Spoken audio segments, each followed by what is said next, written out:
truth is brutal, and it cuts sharper than any blade. They never wanted to destroy you outright. That would have been too obvious, too quick, too easy to spot. What they really wanted was far colder, to strip you down piece by piece in public until your confidence collapsed under the weight of shame.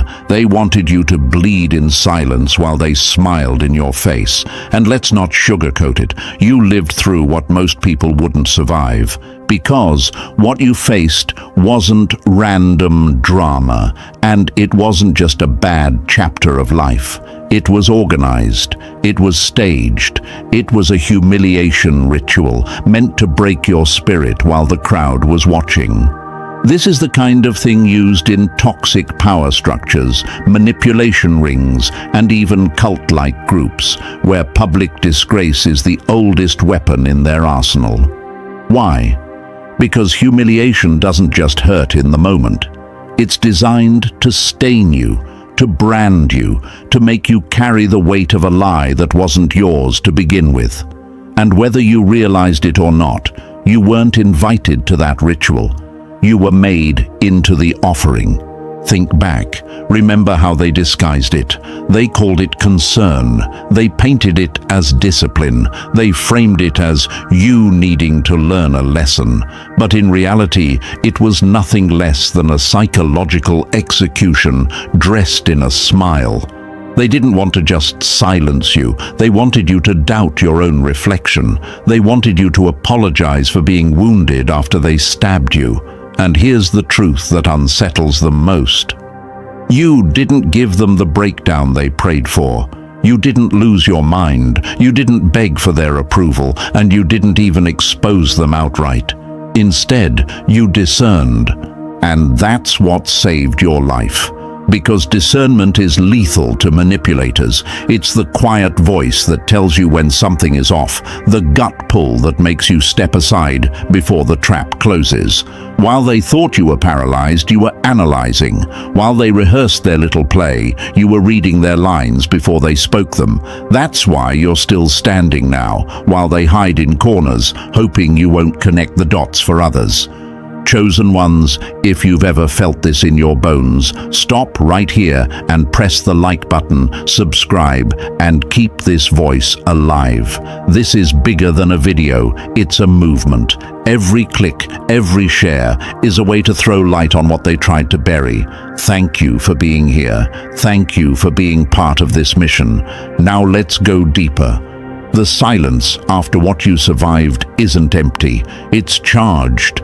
It's like standing in the aftermath of a storm, where the air feels different, the sky feels clearer, and the ground still carries the memory of chaos.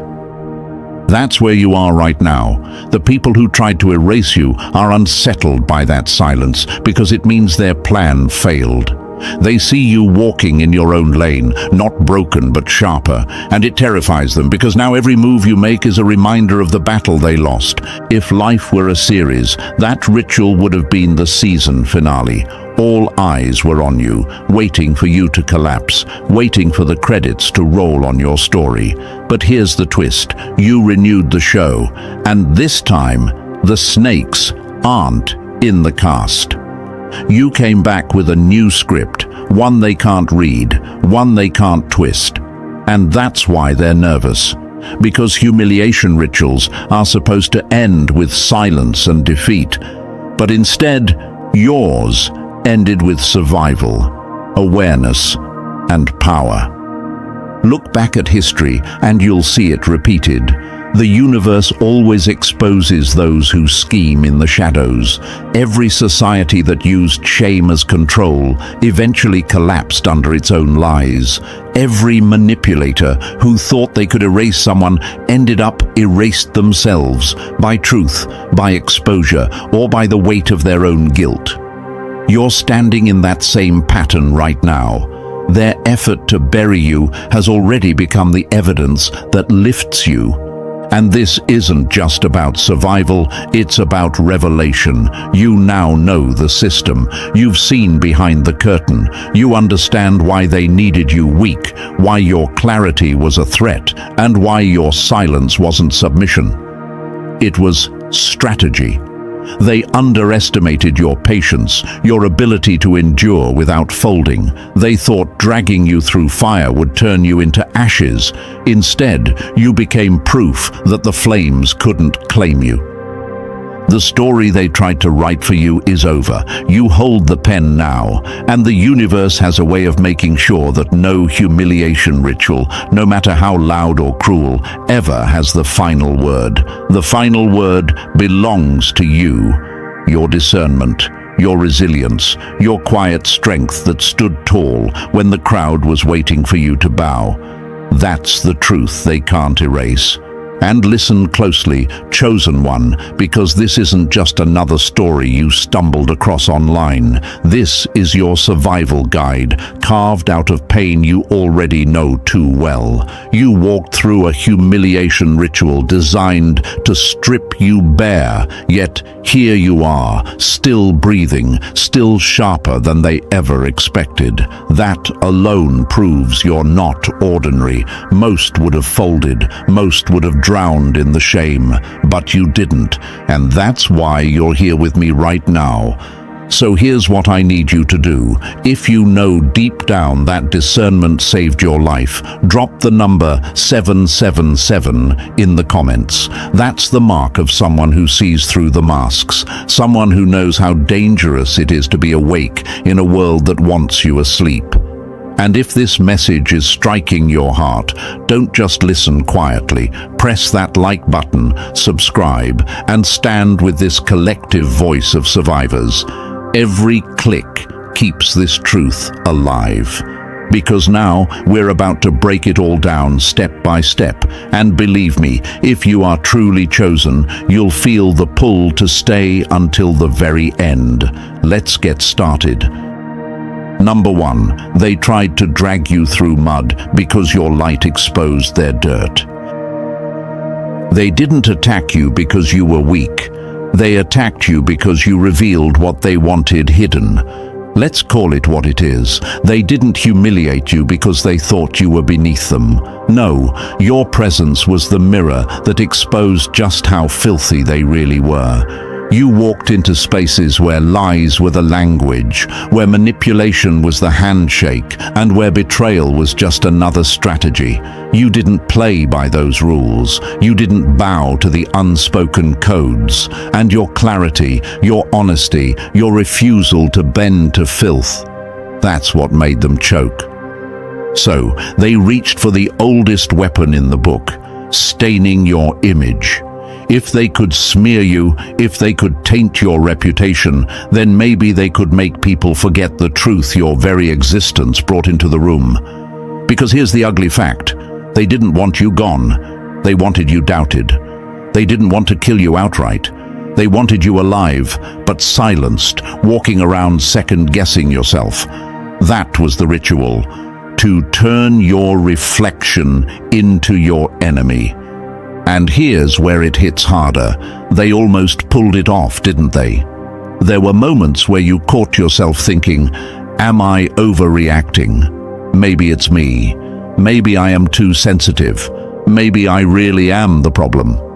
That's how psychological warfare works. It doesn't scream in your face. It whispers doubts into your head until you're fighting yourself more than you're fighting them. And once you're doubting yourself, you're easier to control. But here's what they underestimated: discernment. That quiet, razor-sharp instinct the universe planted inside you. It's not just intuition, it's survival. While they laughed behind your back, you were cataloging every smirk. While they staged their fake concern, you clocked the timing. While they performed loyalty for the crowd, you noticed the small betrayals, the little barbs tucked inside compliments, the way silence turned into complicity. They thought the pain would blind you, but pain became the magnifying glass that revealed every hidden crack. Discernment is dangerous to deceivers because it forces them into the light they can't survive in. And now, here's what you need to hear. Their smear campaign never defined you. It defined them. Look at the tactics they used. Lies, gossip, public stunts designed to embarrass you. Think about that. Strong people don't waste energy trying to stain someone else. Only the weak do that. Only people who know they can't stand next to you clean will resort to throwing dirt. And dirt only sticks if you lie down in it. You refused. That's why you're still glowing, and that's why they're still bitter. Let me put it this way. Imagine a diamond pulled through mud. Does the mud change the diamond? No. The mud gets washed away and the diamond remains untouchable. That's you. They tried to drag you through filth because they wanted people to see the mud, not the brilliance underneath. But the more pressure they applied, the more obvious it became that you weren't like them. The crowd might not have understood at the time, but over time, the truth always works its way to the surface. And I know what you might be asking yourself right now. If I was so dangerous to them, why didn't they just leave me alone? The answer is simple, because your existence was already too loud. Even in silence, you were a threat. Even when you said nothing, your spirit made noise they couldn't ignore. You reminded them of everything they weren't, and that burned. So they tried to turn the spotlight on your flaws, to distract from their own filth. Here's another hard truth. They weren't fighting you. They were fighting the reflection of themselves that your purity forced them to see. Your clean spirit made their corruption undeniable. And instead of changing, instead of facing themselves, they chose the coward's route. Attack the mirror, stain the glass, smear the reflection. But mirrors don't break that easily, and you didn't shatter the way they expected. They wanted your silence to be shame, but it became strategy. They wanted your tears to be weakness, but they became clarity. Let's talk about that silence for a moment. People may have wondered why you didn't clap back, why you didn't scream louder, why you didn't expose everything you knew. But that silence wasn't weakness, it was control. You knew that reacting would only feed the fire. You knew that your restraint was more unsettling than any outburst, and in holding back, you allowed their true colors to bleed through without interference. That's why, now, when the dust has settled, the record is clear. You didn't have to shout. Time shouted for you. So what's the outcome? The very humiliation they designed for your downfall became your testimony of resilience. What was meant to stain you ended up staining them. What was meant to silence you ended up sharpening your voice. And what was meant to bury you became the soil where your discernment took root and grew stronger.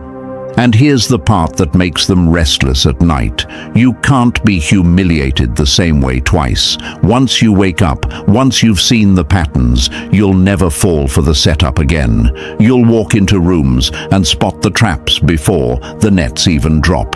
You'll see the shade in the compliment, the betrayal in the handshake, the lie in the smile. And that makes you unbreakable. That makes you untouchable. That makes you the one thing they can't stand, a survivor with eyes wide open. So if you've been questioning why you had to go through it, here's your answer. They tried to stain you because they couldn't stand beside you. They tried to drag you down because your very existence was proof of everything they lacked. They wanted to erase you, but instead they exposed themselves. And now you carry that power forward, not just as someone who survived, but as someone who woke up, someone who understands the game and refuses to play it, someone who knows that discernment isn't just instinct, it's armor. And with that armor, you're walking into every new space knowing you can't be touched the same way again. Once you've been dragged through mud and still shine, there's nothing left they can do to dim you. Number 2. Rejection wasn't them turning you away. It was the universe stripping off their mask. Rejection is rarely about your worth. It's almost always a mirror exposing theirs. Let's start with a brutal fact. What you went through wasn't rejection. Not really. It felt like rejection. Yes, cold shoulders, fake friends vanishing, doors slammed in your face. But underneath that sting, something deeper was happening. It was an X-ray. The universe wasn't punishing you. It was scanning every connection, every relationship, every hidden tie that couldn't walk with you into your next chapter.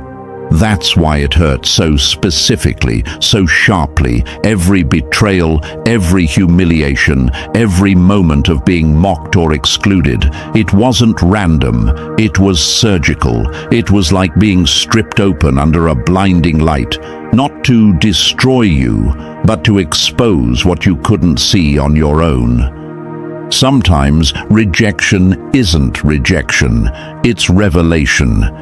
It's the mask slipping off before the performance can fool you. Think about it. You thought people suddenly changed, like their hearts flipped overnight. But the truth, they were simply showing you who they had always been. The rejection wasn't new. The performance just ended. That silence, the smear campaigns, the casual betrayals, they weren't accidents. They were the universe pulling the curtain back, forcing you to see raw truth without makeup, without excuses.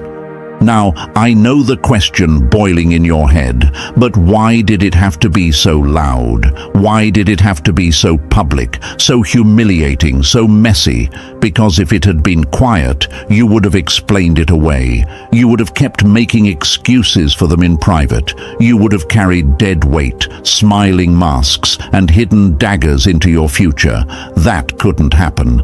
So the universe made sure it was undeniable, loud enough to echo, painful enough to brand itself into your memory, final enough that you could never unsee it again. Imagine this. You're walking with a backpack you don't realize is filled with bricks. It feels heavy, but you've carried it so long that you think it's normal. Then suddenly, someone rips it off your shoulders in the middle of a crowd. You feel naked, embarrassed, furious even. But later you realize they didn't steal from you. They freed you. That's what rejection really was. They were removing bricks disguised as friends. The things you lost weren't losses at all. They were illusions dissolving under the weight of truth. You didn't lose true relationships. You lost masks. You didn't lose opportunities. You lost distractions dressed up as blessings. What you gained was sight. You learned to read the tension in a fake smile. You learned to hear the poison in a sweet tone. You learned to trust your gut the first time instead of waiting for evidence. That discernment was paid for in pain, but it's priceless now. Let's ask another question. If I was being refined, why did it feel like punishment? Why did it feel like everyone was against me? Because exposure feels cruel in the moment. It feels like the ground crumbling under your feet. But purification is never gentle. Think of fire refining gold. Think of storms clearing dead branches from trees. Think of surgery cutting open the wound before healing can start. None of that feels kind, but all of it is necessary. Imagine a surgeon walking into the operating room with gloves, a scalpel, and a bright light. If you don't know what's happening, it looks like an attack. You're strapped down, cut open, exposed in front of strangers. But it's not punishment. It's precision. It's saving your life. That's what your rejection was. Surgical exposure. It cut away what was rotting, what was fake, what was designed to hold you hostage in silence. They didn't throw you out, you were delivered. They didn't reject you, you were redirected. And let's be real, you saw the patterns, didn't you? You noticed the timing. You noticed how quickly loyalty crumbled the moment you didn't play along. You noticed how some people celebrated your downfall a little too eagerly, as if they'd been waiting for it all along. That wasn't coincidence. That was exposure. You weren't losing allies. You were discovering who was never with you. Imagine standing under a black light in a dark room. At first, everything looks fine, but once the light switches on, the stains appear, the dirt glows, the hidden mess can't be ignored. That's what happened when rejection hit. The black light flipped on. The people around you couldn't keep their true colors hidden anymore, and now you're standing in a different place. What felt like loss became purification. What looked like isolation became insulation. You weren't being punished, you were being prepared, because where you're going, only the authentic can follow. Everything fake had to be flushed out, publicly, painfully, and permanently. Rejection isn't the universe pushing you down, it's the universe pulling you through. And here's the most powerful part: you'll never see rejection the same way again. The next time someone tries to push you aside, you'll pause and ask, is this rejection or is this protection? That's discernment. That's clarity. And once you have that, you stop begging to sit at tables that poison your spirit. You stop chasing doors that were never meant to open for you. You stop crying over masks that fell off and shattered. So let me tell you this with no softness. You weren't rejected. You were refined. You weren't excluded. You were extracted. And now, every step you take forward is lighter, sharper, cleaner. The ritual of humiliation tried to break you, but all it did was X-ray the room and show you who belonged and who didn't. And you, chosen one, you didn't just survive it, you saw it. And once you've seen, you can never be fooled again. Number 3. They didn't want you gone. They wanted you caged and quiet. Your silence was worth more to them than your death, because silence meant they could keep feeding without resistance. Let's strip the mask off this one. They didn't want you dead. Death would have been too obvious, too messy, too easy to expose. No, their plan was darker. They wanted you alive but numb. They wanted you walking but disconnected.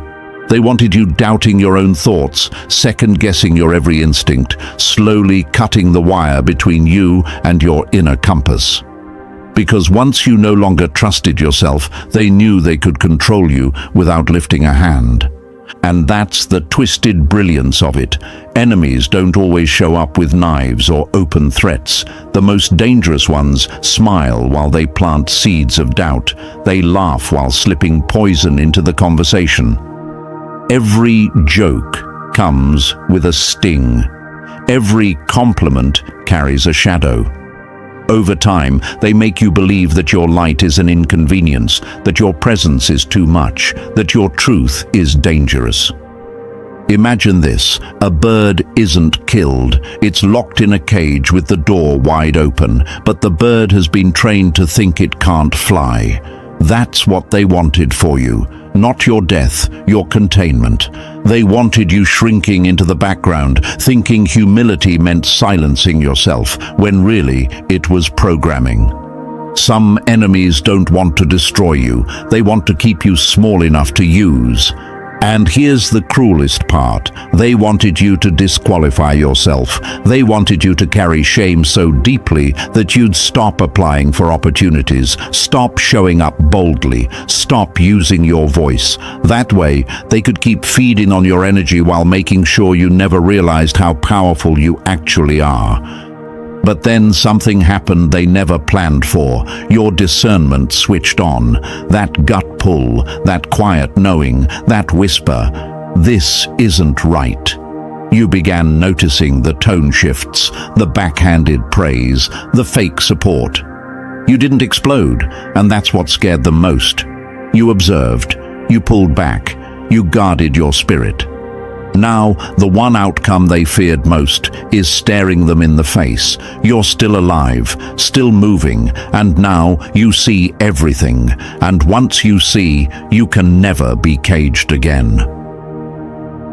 Number 4. Your public humiliation triggered the alarm that exposed their hidden network. The day they tried to disgrace you, they didn't just reveal their hatred. They revealed their entire system of control. Let's not sugarcoat it. The moment they dragged your name through the dirt in public, they set off an alarm they couldn't silence. Suddenly, people who barely knew you had something to say. Strangers shifted their eyes when you walked into the room. Whispers multiplied like smoke in a closed space. At first, it felt unreal. Why was everyone invested in your downfall? But then it clicked. You hadn't just been dealing with individuals. You had been dealing with a cult of control, a hidden web of gossip, manipulation, and false loyalty. Some enemies don't fight alone. They move in packs, bound by fear and dysfunction. And your awakening, it set their house of cards on fire. You became a threat the moment you refused to shrink. The second you started protecting your peace, drawing boundaries and questioning their games, they shifted from passive shade to open aggression. Not because you harmed them, but because you stopped letting them handle you like a puppet. Imagine this. You flip on the light in a dark basement. Cockroaches scatter in every direction. They were always there. You just couldn't see them until the light exposed them. That's exactly what your humiliation ritual did. It showed who was whispering behind closed doors, who smiled in your face but smirked in your absence, who pretended to be neutral but quietly fueled the fire. That wasn't chaos. That was coordination. And here's the kicker. Coordination doesn't come from strength. It comes from fear. They feared what might happen if you spoke up, if you revealed what they couldn't bury, if your truth spread wider than their lies. You became their mirror, and mirrors terrify people who live in denial. They thought shaming you would isolate you. Instead, it exposed their alliance. Public humiliation wasn't just punishment, it was a cover-up, a desperate attempt to turn the spotlight away from themselves. But in trying to destroy you, they ended up revealing the very cult they wanted to keep hidden. And you, chosen one, didn't just endure it, you decoded it. Now you know, they were never random individuals. They were a system, and the moment you survived, the system cracked. Number 5. Discernment isn't a skill, it's the blade that kept you alive. What they called paranoia was really your radar saving you from their traps. Let's get this straight. Discernment is not some soft trait you carry like a personality quirk. For you, chosen one, discernment has been the difference between survival and destruction. While most people treat intuition like background noise, sometimes noticing it, often ignoring it, you've lived through betrayals wrapped in smiles. You've seen sabotage hiding behind helping hands. You didn't have the luxury of brushing off your instincts. Survival demanded you sharpen them until they became a weapon. Think of it like this. While everyone else is walking blindfolded, you're moving with night vision. Your discernment isn't a whisper, it's a siren. It scans every word, every gesture, every pause in the air. You don't just sense energy, you track it. You catch the hesitation in someone's laugh, the sharpness hidden in a compliment, the sudden silence that speaks louder than words. To outsiders, it looks mysterious, even suspicious. To you, it's simple. Your life has depended on it. Discernment isn't luck. It's your built-in radar screaming, "Move now, or you'll regret it later." And how many times did it save you? From the relationship that looked perfect on paper but would have drained your soul. From the opportunity that was really a cage disguised as a blessing. From rooms where your name was already being dissected before you even entered. That wasn't coincidence. That was your radar intercepting the ambush before it hit. Imagine a soldier walking through a minefield. Everyone else strolls carelessly, but you've learned to feel the ground shift under your feet. You stop where others step. You move when others freeze. That's what discernment has done for you. And here's what unsettles your enemies most. They can't predict you. They think you should have been trapped, humiliated, erased. But somehow, every time, you sidestep their snares. They call it paranoia. They call it luck. But deep down, they know the truth. You saw through their masks before they even finished putting them on. Chosen ones don't guess. They know. And when you know, you don't need evidence. You just move, alive and untouchable. That's why you're still standing, because discernment wasn't just your gift, it was your blade, and you wielded it well. Number 6. They tested you like a threat because your truth shattered their illusions. They didn't test you to understand you. They tested you to break you because your very existence proved their lies couldn't stand.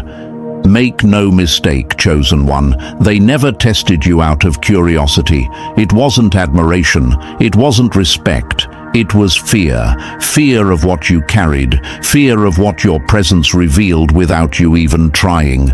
You didn't walk in waving banners or shouting your worth. You simply showed up with a pure heart, clear intentions, and no hidden agenda. And that alone shook them to their core. You were proof that healing is possible, proof that forgiveness doesn't require revenge, proof that someone can walk through fire and still come out unburned, still soft-hearted, still uncorrupted. You didn't just say truth, you embodied it. And for people who built their survival on manipulation and control, your presence wasn't comforting, it was confronting. You were the mirror they never asked for, and mirrors don't lie. Think of it like this. Counterfeit money looks real until it's placed next to the genuine bill. That's what your life did to them. You exposed the cracks they worked so hard to hide. You weren't trying to expose them, but your choices, your energy, your dignity, all of it became the proof they couldn't fake. So they had to test you, not to understand you, but to discredit you. They wanted to know if your light was real or just another performance like theirs. That's why they pushed you, mocked you, and provoked you. They needed to see if you'd crack under pressure, if you'd retaliate, if you'd fold like they would. But you didn't. You stood. You kept your dignity after they stripped you of everything. And that's when they realized you weren't one of them. You couldn't be bought. You couldn't be converted. You couldn't be controlled. You weren't too much. You were too real for their illusions to survive. That's why they called you too sensitive or too deep. It wasn't truth, it was projection, because what you carried threatened everything fake about them, and that's why they treated you like an enemy, not because you attacked them, but because you proved, simply by existing, that they could not fake forever. Number 7. When their shadow games failed, they built a circus to distract from their defeat. The louder they screamed about you, the clearer it became. They had nothing left but noise.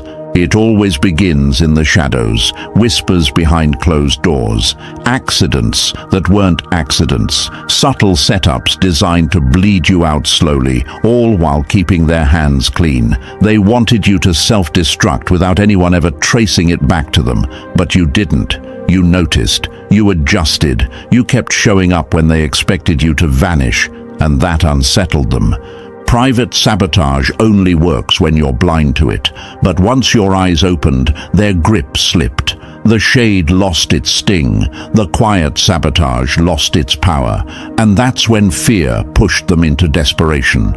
If they couldn't destroy you in silence, they would drag you into the spotlight and build a spectacle around your name. When whispers fail, cowards turn to noise. Imagine this, a thief caught mid-act. Suddenly they start shouting about someone else, hoping the crowd looks away from their crime. That's what they did. They inflated your flaws. They dragged your past into rooms where it didn't belong. They twisted stories, exaggerated mistakes, and turned the volume high enough to drown out your truth. It wasn't about facts, it was about force. But here's where their plan backfired. They thought shame would silence you. They thought spectacle would isolate you. Instead, the more they screamed, the more obvious their obsession became. People started to notice. When someone spends that much energy tearing down someone who isn't even fighting back, questions start getting asked. Who's really the problem here? Why are they so invested in destroying you if you're nothing? Their circus wasn't your exposure, it was their confession. The stage they built to shame you became the spotlight on their own sickness. Every accusation revealed their obsession. Every smear revealed their insecurity. And you endured. You didn't collapse. You didn't clap back. You let their fire burn out under its own weight. In the end, you outlasted their circus, and that survival wasn't just victory, it was proof. Proof that you were never the problem. Proof that their control had already slipped away. Number 8. They tried to bury you in shame, but you turned it into oxygen. Shame was their weapon, but it became your training ground. Understand this. Embarrassment wasn't the end goal. Their real ritual was shame. They wanted you suffocated, replaying their words on loop, questioning yourself long after they stopped speaking. Their goal was simple: make you turn against yourself. Because once you're at war with your own reflection, they don't even have to lift a finger. But you didn't drown. You adapted, slowly, painfully, powerfully. Every time they dragged you deeper, something inside you shifted. You weren't just sinking, you were transforming. You began to see the tricks for what they were. The gaslighting, the guilt trips, the twisted truths. They lost their magic when you stopped trying to argue with people who needed you to play the villain. They thought silence meant defeat. It really meant evolution. Imagine being thrown into an ocean without warning. At first you panic, you fight the waves, you swallow water. But then you learn, you find rhythm in the chaos, you grow gills. That's exactly what happened to you. In an environment so toxic others would collapse, you learned to stay clear-headed. You built peace in the middle of storms. The very shame meant to suffocate you became your oxygen. Those attacks sharpened your emotional intelligence. The same rooms that once triggered you became training grounds. The same insults that once broke you became data points. Where others would drown, you became a deep diver, able to read currents before they even formed. They didn't realize teaching you to breathe underwater only made you unstoppable. Now, when manipulation shows up, you don't panic. You've already trained in deeper waters. You know how to recognize the shift in tone, the trap in a compliment, the game before it even begins. They wanted you terrified of the deep, but now you are the deep. They can't drown you in shame anymore because you've turned it into your strength. And that's the irony. They tried to bury you, but instead they built your endurance. You no longer fear the weight of their words. You don't suffocate in their silence. You breathe where others choke. That's why their rituals failed. You didn't just survive them, you mastered them. Number 9. They wrapped chains in the words love and loyalty, but it was a ritual of sacrifice. Not every I love you is love. Sometimes it's the wrapping paper around a cage. They didn't come at you with knives in their hands. They came with soft words: love, loyalty, family. Words designed to make you drop your guard. Words you wanted so badly to believe. And for a time, you did. But beneath those phrases was never love. It was a ritual, a slow, methodical grooming for sacrifice, disguised as care. Every concern they voiced wasn't protection, it was a leash. Every favor they extended wasn't generosity, it was a trap. Every time they called it loyalty, what they really meant was control. And the family they promised? It wasn't a home, it was a cage. The deadliest blade isn't metal, it's manipulation wrapped in affection.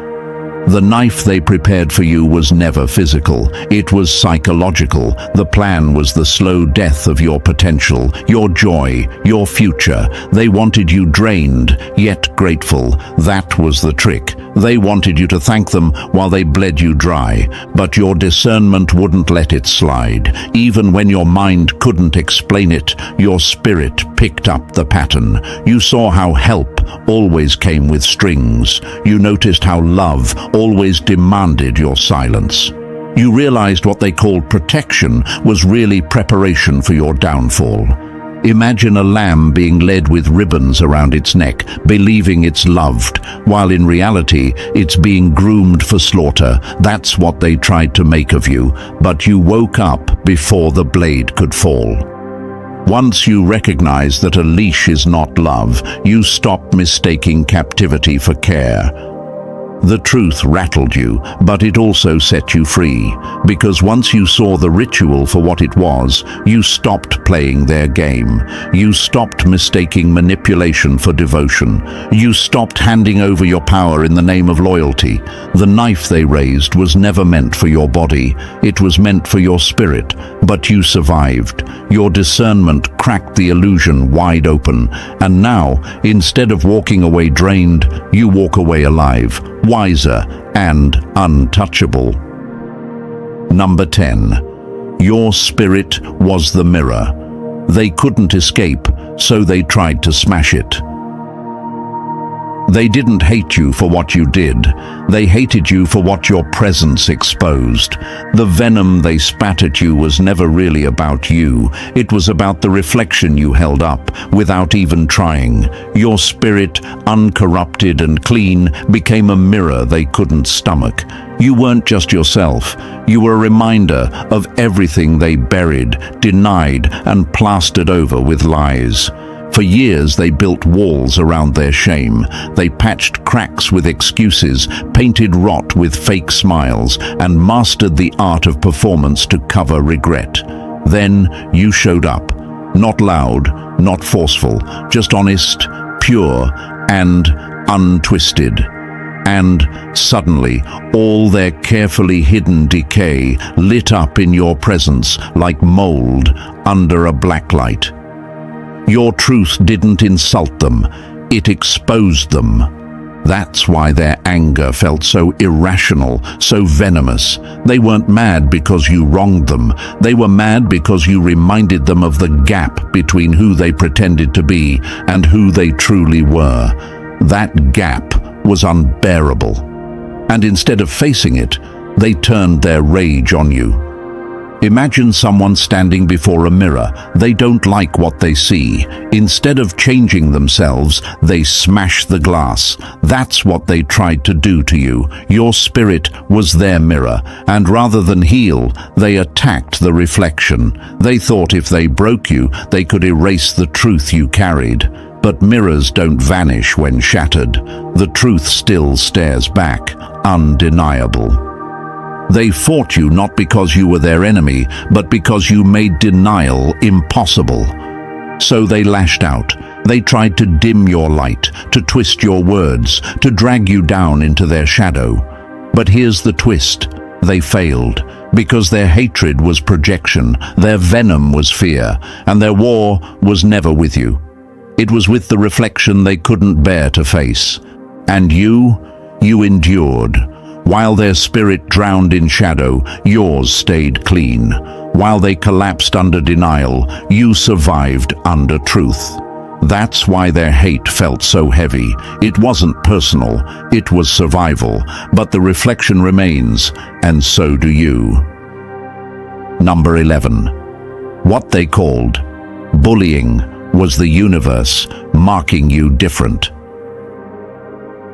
They thought they were mocking you, but they were stamping you with proof you'd never belong to their crowd. Let's cut straight through it. What happened to you wasn't ordinary bullying. It looked like that on the surface, sure. The whispers, the laughter, the staged humiliation. But it was bigger. It was initiation. A brutal rite of passage that masqueraded as rejection. The world may have called it shame, but in truth, it was the opening act of your elevation. Here's the paradox they'll never admit. Real power rarely comes dressed in comfort. It almost always comes wrapped in disgrace. The deeper the fall looks in public, the higher the rise is in private.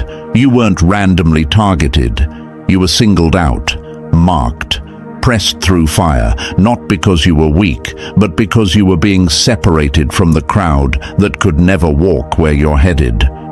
Rejection isn't always cruelty. Sometimes it's a seal that you don't belong with the ordinary. Most people are built to blend in. They bend to trends, melt into backgrounds, play life safe. But you were never cut for that. You were forged for solitude, the kind of isolation that only leaders can carry. And the only way to carve someone apart from the masses is through public rejection. That was your stamp. That was your crown being placed in disguise. Imagine a soldier being broken down in boot camp, stripped, tested, mocked, before being built into something unshakable. That's what your humiliation was. It was less a beating and more a branding. It marked you as different. It proved you weren't theirs to break. They wanted to erase you, but instead they crowned you with resilience no crowd can buy. The shame they threw at you was supposed to silence you, but it amplified you instead. It forced you to lean on yourself in ways the average person will never understand. It sharpened clarity, birthed strength, and built a resilience that only isolation can forge. They wanted you erased. Instead, they revealed you were never made for the crowd. You were made for the throne, and the throne is only found when you stand apart. Number 12. They branded you crazy because your clarity exposed their delusion. When truth walks into the room, lies always scream, crazy. They threw every label they could at you: crazy, paranoid, emotional, delusional. Not because those words described you, but because they were desperate to protect themselves. Labels weren't reflections. They were weapons. They weren't statements of fact. They were shields meant to guard their fragile illusions from the light you carried. They didn't call you crazy because you lost your mind. They called you crazy because your sanity was cutting through their stories like a blade. You saw through their cracks, their fake smiles, their shaky narratives. You refused to play along, and that terrified them, so they did the oldest trick in the book: discredit the messenger so they could bury the message. They call you paranoid when you notice patterns. They call you emotional when your feelings expose their coldness. They call you delusional when your vision stretches further than their shallow lies. Every insult they pinned on you was really a confession of what they feared most. They weren't describing you, they were describing their panic in the face of your clarity. Imagine a house of cards built tall and fragile. All it takes is one gust of wind to show how unstable it is. That gust was you. Your presence made their lies wobble. Your sanity was the threat, not your supposed madness. And look at them now, silent. Their silence is louder than all the labels they once screamed. They know the truth is on your side. They know the cracks in their foundation are spreading. That stillness they wear, it isn't strength, it's fear. Fear that the truth you carry will crush the illusions they live in. Your clarity was never weakness. It was the proof their whole system couldn't survive. They wanted the world to see you as unstable, but the opposite is true. Your sharp vision, your discernment, your refusal to bow to their games, that's what makes you untouchable. The labels were never about you. They were smokescreens thrown up to distract from their own rot. And now, as their lies crumble, the reflection staring back at them terrifies them more than anything else. Number 13. They confused your silence for defeat, but it was the calm before their collapse. Restraint isn't weakness. It's the sharpest blade patience can forge. They thought your silence meant surrender. They saw your calm, your refusal to take the bait, your unwillingness to roll in the mud with them, and they laughed. They mistook restraint for fragility. They believed mocking you, betraying you, and pushing you would eventually break you. But here's what they never understood. Restraint is not surrender. Restraint is strategy. You didn't need fists. You didn't need screaming matches. You became an investigator in plain sight. You watched, you remembered, you read the patterns, every slip of the tongue, every contradiction, every mask sliding out of place. It all went into your mental ledger. While they thought you were powerless, you were quietly collecting the evidence of their downfall. Silence doesn't mean nothing is happening. It means everything is happening where they can't see it. They mocked your calm, but calm was your weapon. You knew the truth doesn't need noise. It only needs time, and time was always on your side. While they worked overtime to bury facts, those same facts floated back up like air bubbles underwater. Undeniable, unstoppable, impossible to hide. Imagine someone trying to hold a beach ball underwater. The harder they press, the more force it builds. That's what your silence did. It wasn't retreat. It was pressure building beneath the surface, waiting for the right moment to erupt. And now it's happening. The truth is surfacing through whispers, through cracks in conversations, through undeniable patterns that even their allies can't ignore anymore. The beauty of it, you never had to force it. You didn't beg, you didn't scream, you didn't fight for validation. The truth spoke without you lifting a finger. They thought restraint meant you were finished. In reality, it meant you were finished watching. Your silence was never cowardice, it was wisdom, it was control. And now, as the truth does its work, the same silence they mocked has become their greatest fear. Because you never surrendered, you simply let reality do what it always does. Rise. Number 14. You didn't just survive the ritual, you now carry the manual to dismantle it. The system failed to destroy you, and in failing, it handed you its secrets.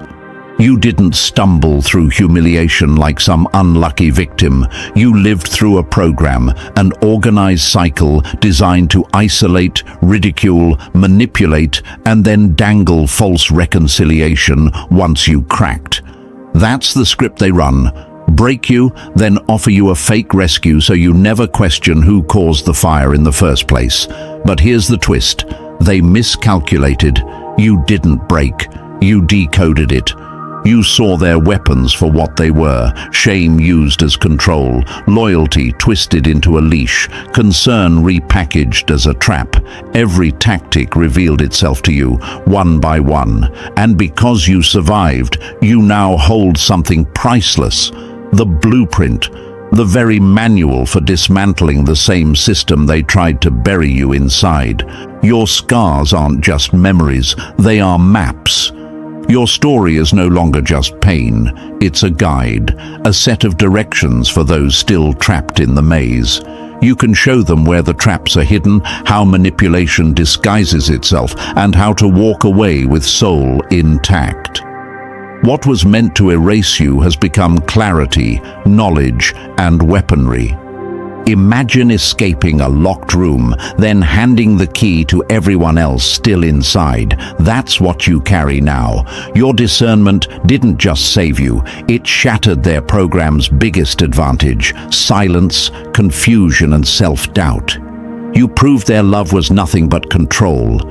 You exposed their loyalty as nothing but chains, and by doing so, you broke their monopoly on truth. You aren't just free, you're the evidence that freedom is possible. Your survival isn't just survival, it's revolution. You didn't just endure humiliation, you turned it into intelligence. You turned it into a weapon they can never reclaim. And now, your existence itself is a threat to the system because you carry the very instructions for breaking it apart. They tried to sacrifice you. Instead, you became the one thing they feared most, the blueprint for freedom. And here's the truth, chosen one, what was meant to humiliate you only crowned you with clarity. You survived the ritual, you decoded the program, and now you walk with a strength they can't erase. Their shame became your proof. Their games became your training, and their collapse became your rise. You are the evidence they never wanted exposed. If this message hit your spirit, press the like button.